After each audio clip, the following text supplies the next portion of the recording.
Metro Pekanbaru. Kota Pekanbaru. 2. RTH Kacang Mayang. 3. RTH anti korupsi, bukan biar korupsi. Di sana mana? Yes, pintar. RTH RTH anti korupsi. Yang keempat RTH Tuan Kadi. Yang kelima Departemen Kota atau apa? Taman Kota. Taman Kota Pekanbaru.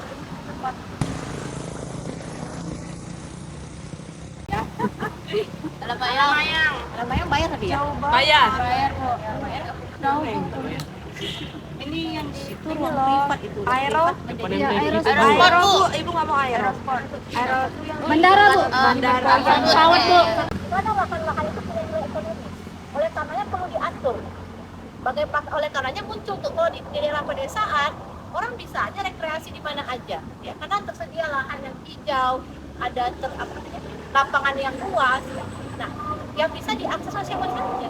Tapi dengan kota yang kebutuhannya yang tinggi, kemudian penggunaan lahannya yang juga tinggi, pemenuhan sarana yang jelas infrastruktur kesehatan, pendidikan, dia akan konsumsi dengan berbagai macam jenis, banyak pilihan. Ini juga menyebabkan kebutuhan, ditambah lagi dengan gaya hidup. Nah, oleh karenanya perlu hadirnya ruang-ruang terbuka hijau atau ruang publik lah istilahnya. Ya, ruang publik bagaimana pemenuhan kebutuhan akan yang tadi rekreasi itu juga terlibat. Salah satunya adalah bagaimana kota itu juga harus seimbang dari segi lingkungan. Artinya seimbang apa? Sustainable, yang berkelanjutan, tidak hanya dipenuhi oleh yang namanya rumah-rumah, dibangun toko-toko, dibangun sarana yang namanya gedung-gedung tinggi, tapi perlu ada penataan terkait dengan lingkungannya. Maka muncullah dia. Kenapa? Alam kita juga dibutuhkan. Kalau kita lihat bagaimana transportasi kota itu kan padat, akan menghasilkan polutan, ya, karbon dioksida. Nah, oleh karenanya ketika karbon dioksida itu tinggi, itu perlu juga diatur. Salah satunya adalah dengan tumbuhan. Tumbuhan ini kan menyerap karbon dioksida, mengeluarkan oksigen. Makanya perlu diatur hutan kota. Hutan kota itu ruang publik, ruang privat. Ruang publik, ruang privat. Publik, kenapa dia publik? Salah satu ruang publik cirinya adalah bagaimana ruang itu dapat panas tidak. Cirinya adalah bagaimana ruang itu dapat diakses dengan tidak mengeluarkan biaya oleh sejumlah masyarakat. Itu salah satu ciri ruang publik.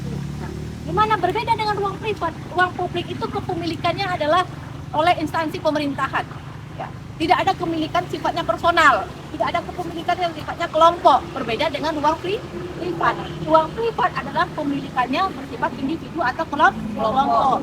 Nah, di dalam ruang privat, ya, juga ketika diakses, dia akan membutuhkan modal atau biaya.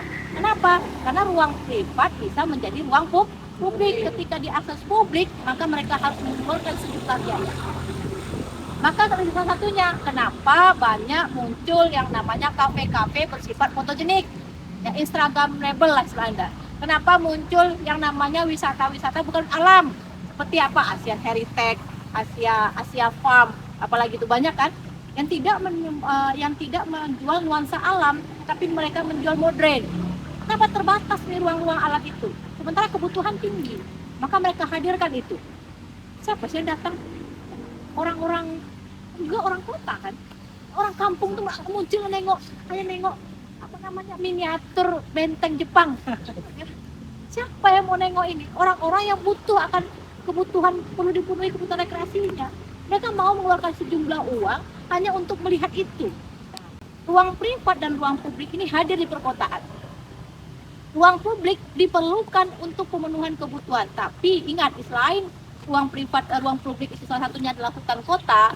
Salah satu fungsinya adalah untuk mengatur lingkungan kota, ya, supaya tetap terjaga kesehatannya, ya, tidak hanya kesehatan lingkungannya tapi kesehatan masyarakatnya. Juga di dalam itu terdapat muatan-muatan. Jadi dalam ruang itu kan hadir siapa? Manusia. manusia berinteraksi dengan lingkungannya. Dia akan menghadirkan muatan-muatan di situ, muncul arena-arena di situ. Ya, walaupun nanti tersedia hanya ruang, tapi muncul arena yang namanya fungsi ruang itu salah satunya kan rekreasi. Ya, tapi muncul arena lain dari proses yang namanya interaksi. Tidak hanya interaksi manusia dengan lingkungannya, tapi muncul manusia lain, muncul proses interaksi. Nah, ada fungsi-fungsi ruang itu. Maka ada saya lihat kan, ada fungsi rekreasi, muncul fungsi ekonomi, apalagi muncul fungsi sosialisasi. Ya, apa fungsi sosialisasi itu? Muncul arena sosialisasi, muncul nanti sarana sebagai integrasi, juga sarana konflik. Nah, pelajaran itu nanti. Dan seperti apa? Kok kata ibu itu ruang publik ya bermuatan sebagai arena konflik. Yang seperti apa? Anda amati hutan kota itu ada arena konflik nggak? Ada nggak? Ada nggak? Hah? Seperti apa? Jambret? Itu kriminal, itu nggak konflik dong. Seperti apa arena konflik itu? Muatan konflik? Hah? Dan lahan parkir di luar ruang publik sebenarnya itu kan, bahwa ruang publik itu seperti hutan kota juga dimanfaatkan sebagai arena konflik.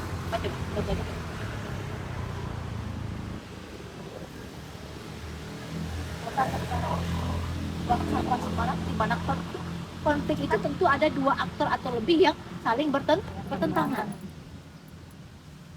Di mana? Mana anak Pekanbaru sini? Angkatan Pekanbaru? Tadi? Kamu pernah ke hutan kota Pekanbaru? Pernah. Ngapain? Buat tugas video. Selain itu, apa yang kamu amati? Ada orang ngapain aja di situ? Pacaran? Oke. Itu sebagai arena apa? Konflik? Karena integrasi kan di situ? Hah? Apalagi yang kamu lihat tadi? Anak-anak sekolah bu main-main. Ya main. Itu main tuh abstrak. Ini bu, masih bertengkar mata. Sih, piknik. Piknik. Terus apa berarti? Foto-foto. Kamera. Pernahkah kamu dengan temanmu tunggu kau di hutan kota? Mau bertumbuh. Karena konflik? Iya. Nah, ini yang nanti Anda amati bagaimana sosiologi juga melihat itu, ya. Sosiologi bagaimana melihat interaksi masyarakat pada ruang-ruang publik. Kalau ruang privat jelas, ya, akan menimbulkan gaya hidup pasti. Tapi bagaimana ruang publik yang tersedia di wilayah perkotaan akan diamati, akan dimanfaatkan, apa muncul arenanya. Maka Anda sih bilang tadi, Anda pergi ke malam-malam nanti yang bagian apa tadi? Stadion, itu kan ruang publik. Jangan bilang karena parkir Anda bilang itu ruang privat ya. Itu ruang publik yang bisa diakses terbuka oleh siapa saja. Tidak melihat stratifikasi mau kelas atas, mau kelas bawah, kelas middle class, nggak lihat itu. Tapi kita lihat dari proses itu apa yang muncul. Seperti apa permasalahan-permasalahan yang muncul. Kenapa muncul kemudian fenomena demikian. Nah, nanti juga akan bisa Anda amati. Saya tambah satu lagi. Boleh nggak saya? Taman, udah hapus aja lah yang SKA tuh. Masjid apa namanya tuh? Anur. Apa namanya siapa? Anur yang di depan SMA 1. Nah. Oh iya, itu malah banyak orang piknik. Nah, lihat pikniknya, ini itu biasa itu. Anda bisa mengamati bagaimana masjid mempunyai hal fungsi. Nah, ada fungsi.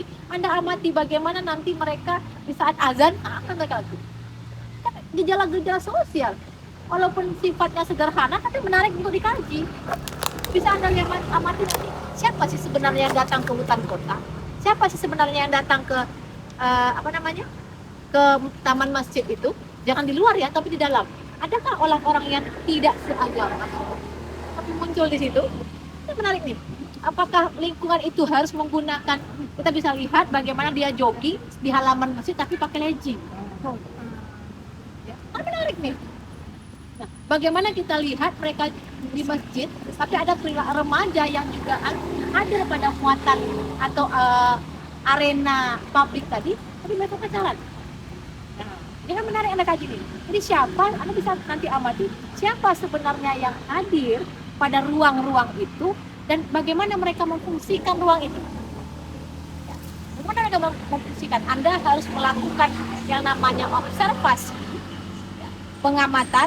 Anda buat videonya, kemudian Anda melakukan wawancara. Yang Anda katakan, Bu, menghadirkan arena ekonomi, mana? Bu, menghadirkan arena transaksi, mana? Transaksi itu jangan hanya nilai jual ya, berjual. Transaksi seksual juga termasuk transaksi. Siapa mereka? Jadi Anda bisa nanti spesifikkan ketika mengkaji, apakah dia remaja, atau dia pemuda, atau dia kelompok perempuan, Anda khususkan, atau dia kelompok lansia. Boleh saja. Justru kadang lansia di situ yang malah berperilaku yang menyimpang kan. Nah, Anda amati itu pada ruang-ruang yang Anda pilih nanti. Paham? Tugas hari ini adalah Taman Unri nggak sih? Danau Unri ya? Waduh, ini apa lagi? Danau Unri dan Jembatan Bukit itu sebagai ruang publik yang mana bisa diakses oleh siapa saja, baik oleh orang dalam Unri maupun orang dari luar Unri. Orang sosiologi itu peka dalam melihat sesuatu.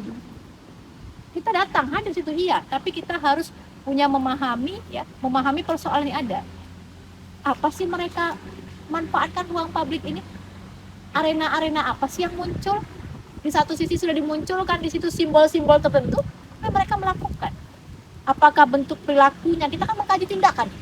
Apakah tindakannya pemeliharaan? Apakah tindakannya penyimpangan? Kita bisa pakai teori penyimpangan.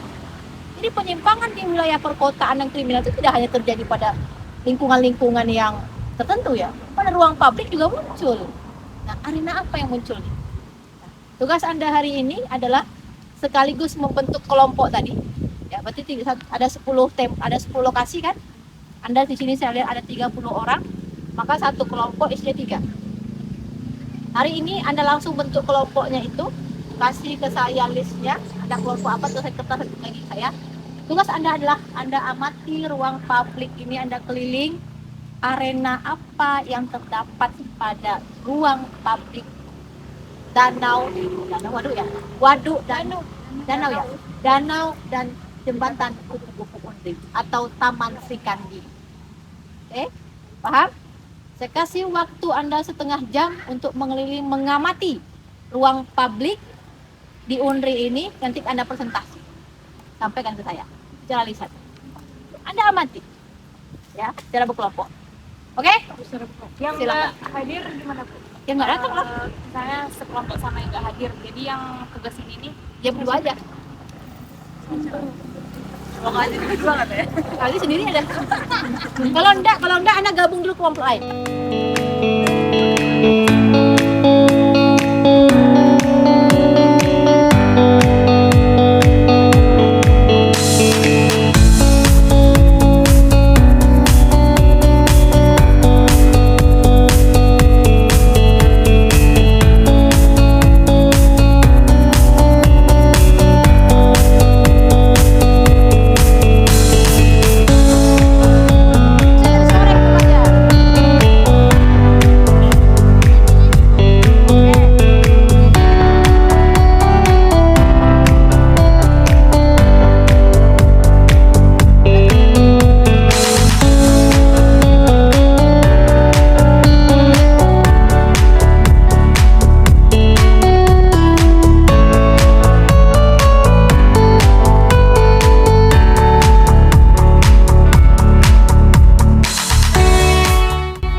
Nampak?